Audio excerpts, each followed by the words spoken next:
Eamonn Holmes has admitted he would love to return to his native Belfast, but his wife Ruth isn't so keen on the idea. Eamonn Holmes has spoken at length about his desire to return to Belfast where he grew up.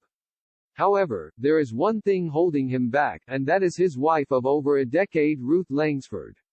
Loose Women star Kay Adams asked Eamonn on her How to Be 60 podcast, "Could you see yourself moving to Belfast?"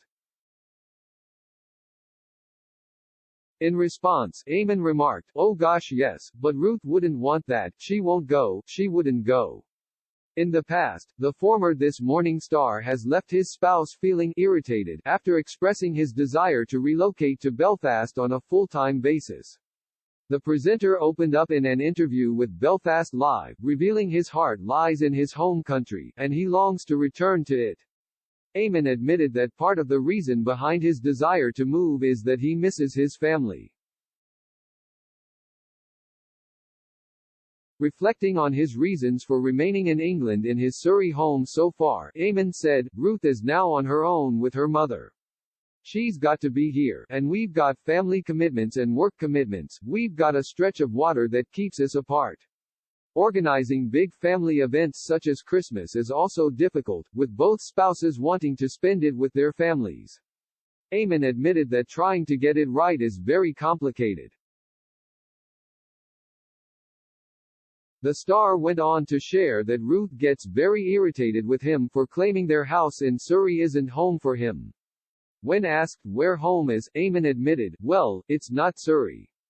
When people ask me what I'm doing at the weekend, I tell them I'm going home, then my wife gets very irritated by this. She says, 'This is your home.' And I say, 'No Ruth, this is where I work, this is where I have to be, but home.'" Eamonn added that for him, home is what forms who you are, and Belfast brings his soul alive when he flies back in. Eamonn finally admitted that he only remains in England due to work commitments, saying, "If that work was in Northern Ireland, then I'd be in Northern Ireland." Fortunately, Eamonn also said Ruth very much enjoys traveling to Belfast with him, and as soon as he returns to Northern Ireland, everyone greeting him is incredibly eager to know where his wife is. Previously, Eamonn has spoken about his very close family during an interview on The Journey with Pete Snodden. He said, "I make no bones of it, I would live in Belfast again tomorrow, I have a home in Belfast. You know, if I could, I would, that's where I would be, that's where I intend to end up." Eamonn then described how he had lived with homesickness since leaving his family there in the 80s. "It's never really gone away, but gosh I miss it, I've lived in a continual state of homesickness since I left in 1986 without a doubt.